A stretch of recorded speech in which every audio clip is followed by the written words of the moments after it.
Welcome back to Beyond the Court, where we deep dive with some of the top leaders and coaches in volleyball and beyond. I'm your host, Courtney Thompson, with League One Volleyball, and we are so fired up for our first episode of Season 2. This is an incredibly special night brought to you by the LOVB Foundation. We are on site with some of the greatest influencers in and around the game of volleyball. We're going to hit them with some quick hits. Essentially, we're going to ask amazing people some very hard questions, and we're going to see what happens. But we're grateful to be here with you, and we can't wait for Season 2 of Beyond the Court. Kathy DeBoer, I am very grateful to be here with you. You have had such an influence on the game of volleyball, and your impact is hard to even articulate.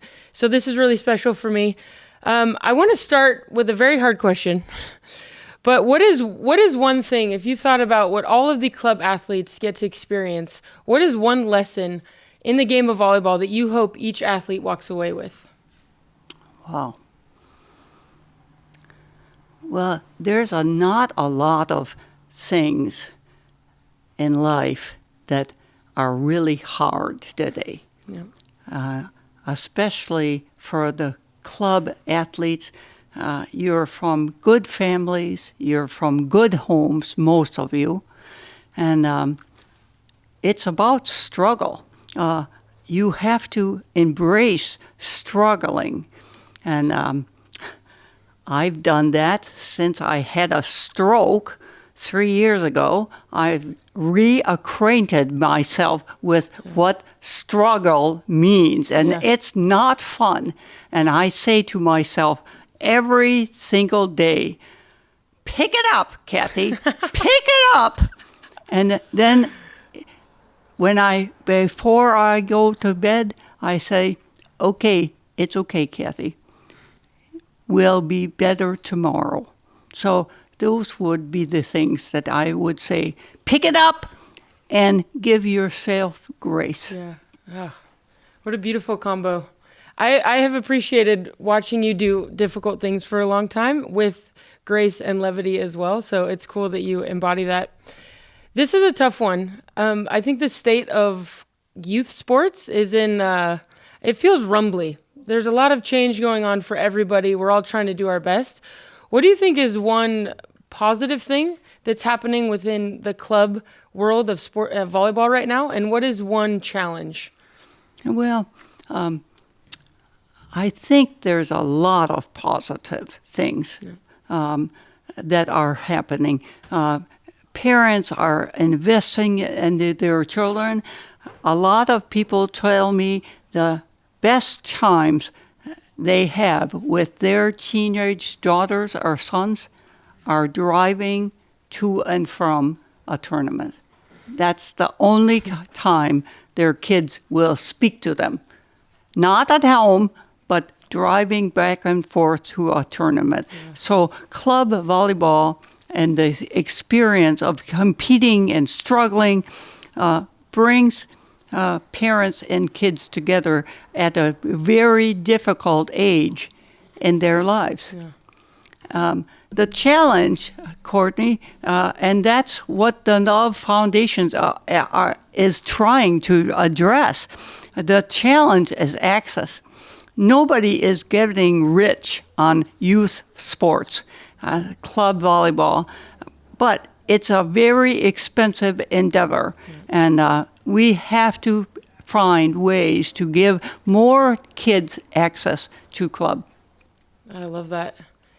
Speaking of competing at a young level, you were one of the best in the country, maybe at 2 sports at the time.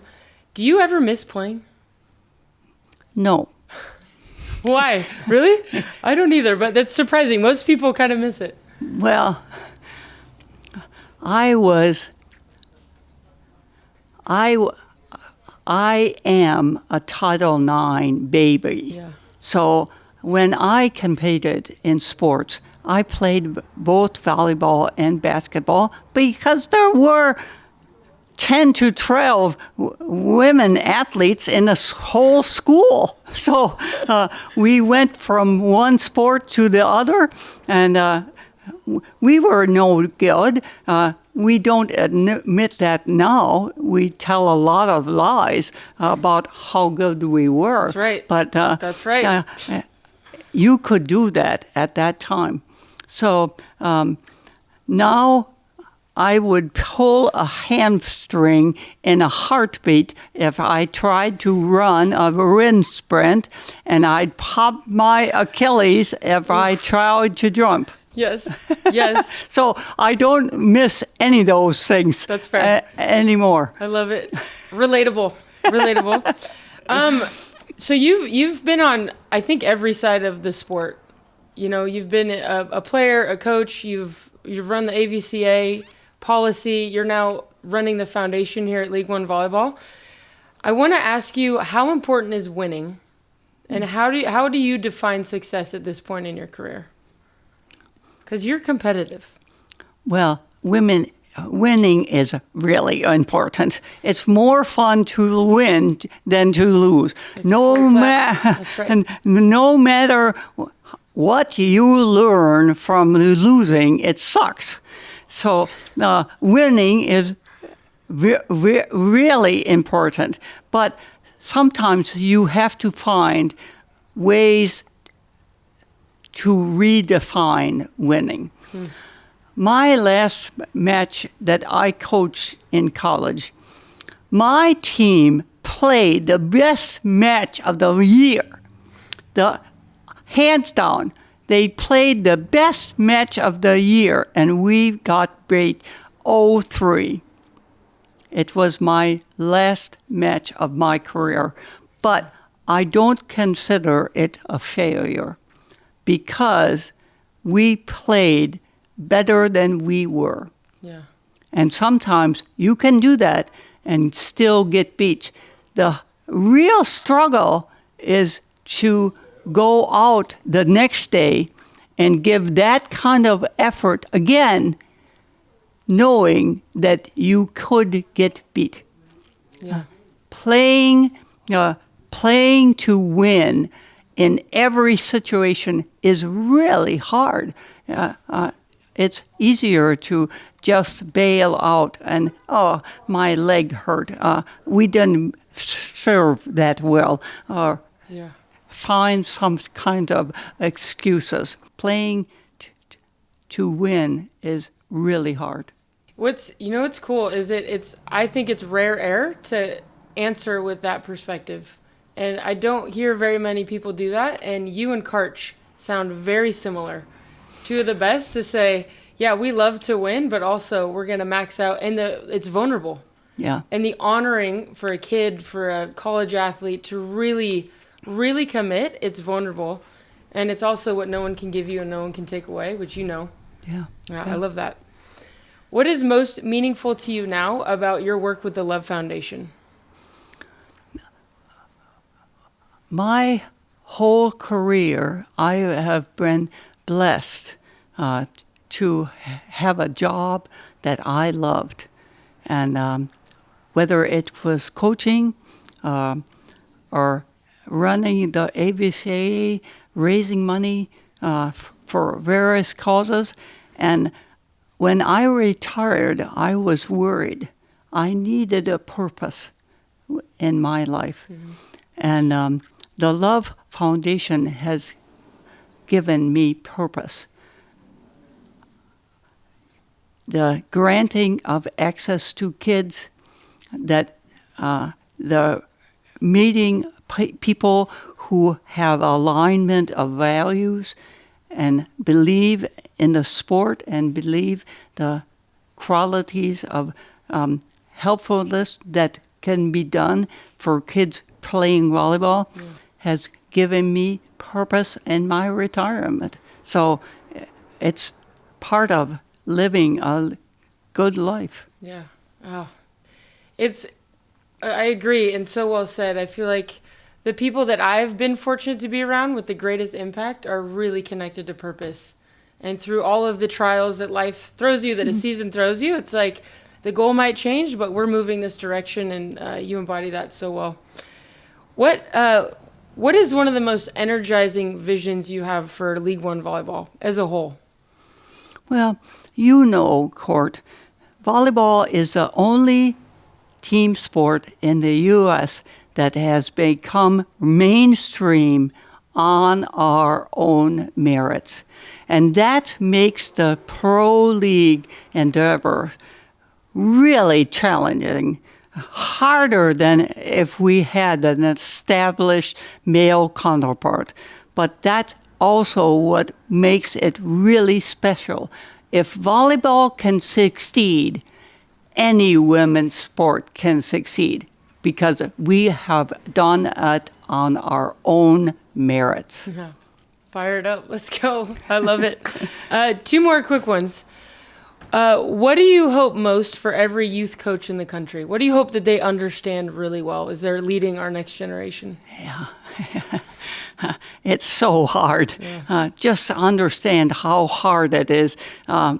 When I started coaching, I was terrible because I didn't have the self-awareness, the emotional intelligence to realize that my team screwing up was not me screwing up. And to stay in the struggle with your team, stay in the mess with your team, and still realize it's not you and it's not about you. It will make your life better if you can do it. Yeah. But it's really hard. Amen. Very hard. What about for parents? What do you hope most that they understand? The same thing. It's the same thing. It's not about you.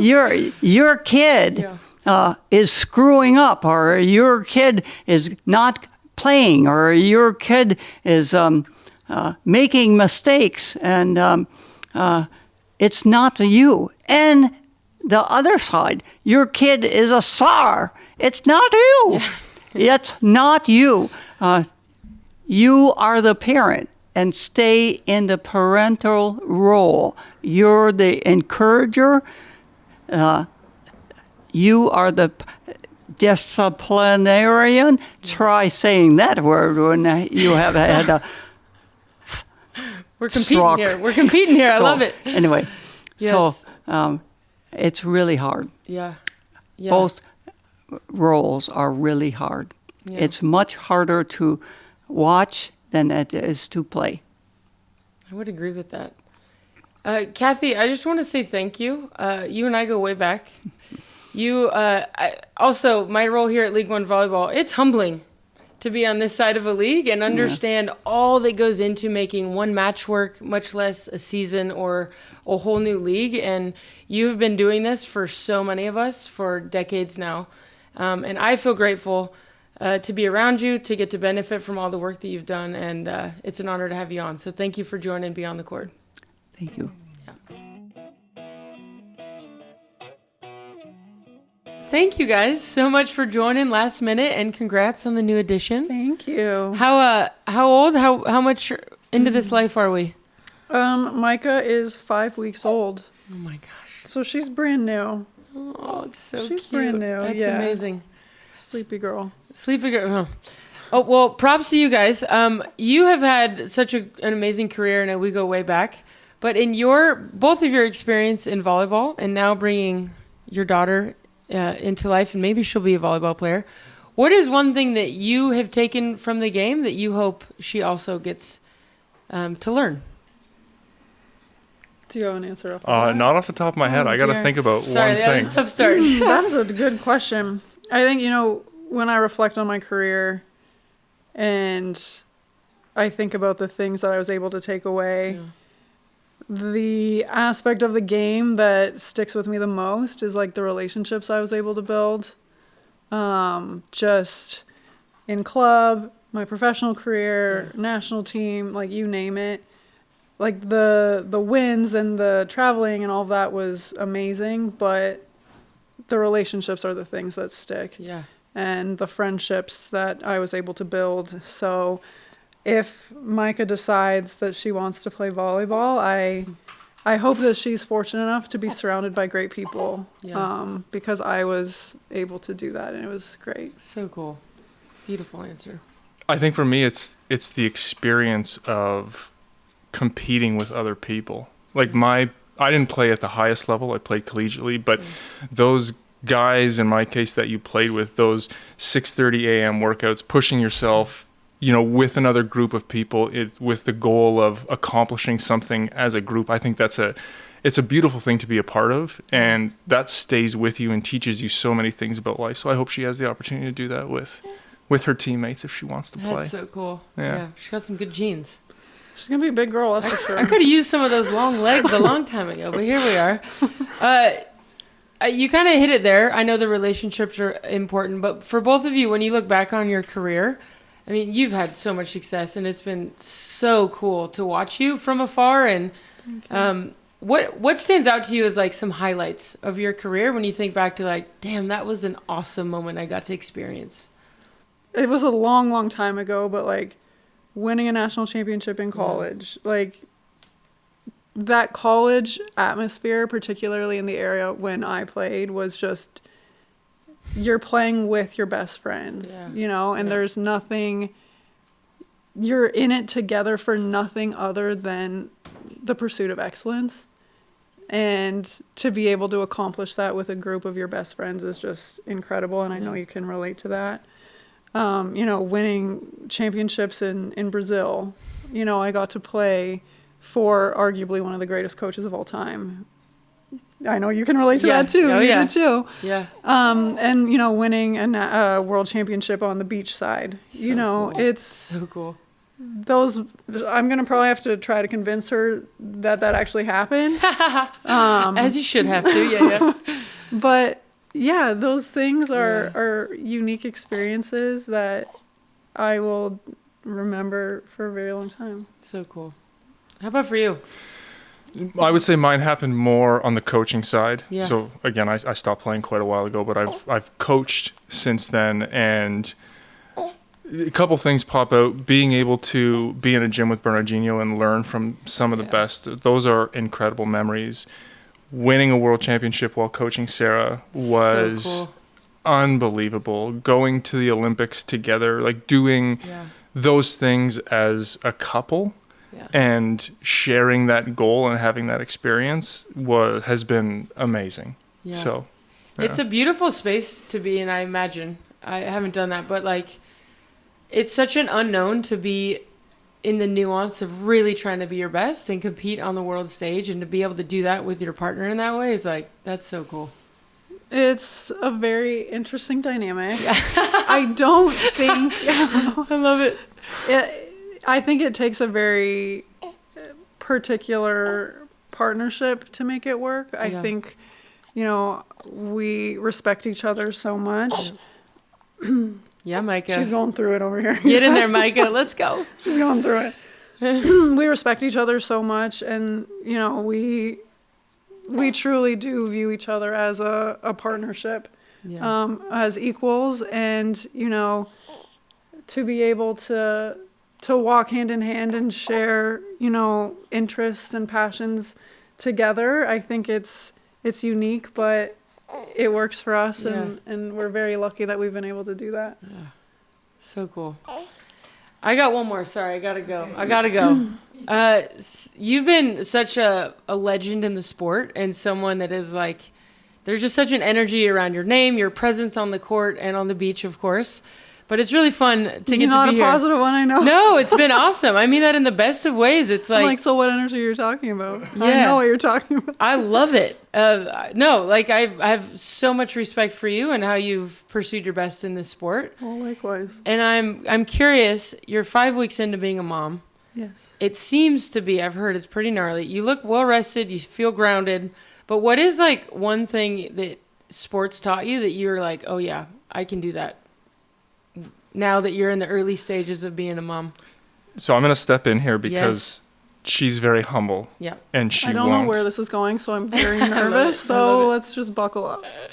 I think I experienced her birth and everything from, I'm going to say the outside because the guys aren't really involved, right? We're kind of along for the ride. And, Sarah had very clear goals about how she wanted this whole process to go in terms of doing it naturally and all of that. Ooh. And you could tell I have one story about Micah's birth that I think is great. And so we walk into the hospital. She's going into labor, and she looks at the nurse and she says, "I'm doing this, natural." And the first two nurses we talked to looked at her and said, "Yep, good luck." Totally wrote her off. And I'm sitting there going, "Boy, you don't know my wife. Yeah. Like this is going to happen." And then so we go through and she's doing amazing, and we get to a point, and everybody says you get to that point in labor where you either make it or you give up. Yeah. And the birth story nobody asked for, but you're getting it. No, you don't have to use it. Give us more. This is awesome. But this is the sport piece of it, because she got to that point, and I could see it in her eyes, and I had seen it on the court. I was like, she's in the zone. Yeah. I'm like, I'm going to step out of the room. She doesn't need me. She knows exactly what to do at this point. Yeah. And I had seen that same determination and look in her eyes when she was competing. And I think that you can draw on those experiences and use them throughout your life. And it was so clear to me that she was doing the exact same thing in that moment. And I thought that was really cool. So cool. That's the best story we've had on the podcast. So I appreciate you leaning into that. Can you remind me of the question? I was just like, where's he going here? I was saying, what's one thing that you learned from playing that's shown up for you in this very seemingly hard phase of life? Well, she is brand new, so obviously there are the meltdowns. She can't, articulate what she needs, and it's like a tough partner on the beach. I've had worse. But there are times when it's just like the screaming and you don't. It's just that time of the evening, and the way I've been surprised at the way that I've been able to stay calm and just very in the moment and not really assigning, judgment or anything to what I am doing or what she is going through. And it's very much like playing, you can't focus on the point that just happened, or you can't worry about what might happen in the future. Like, you need to stay very in the moment and very grounded, because that is how you have success, or that's how you find success moment to moment on the court. And so I have noticed, and I've been surprised at how just okay I've been through the chaos. That's so cool. That would probably be the answer. That's so cool. We need a whole podcast on that. We'll get there. Thank you both so much. This has been awesome, and congrats on your new family, and we're cheering you on. You're a legend. And thank you for everything you've done for the sport. That's very kind. Both of you. Thank you. All right. I feel very honored to have one of my favorite humans, Melissa Boice, on the podcast. Big fan of you, and grateful that we've been able to work together for the last few years. You've played, you've coached, you're a parent, you're a director. So I'm curious, from your perspective now, what makes a great club coach, and what makes a great club parent?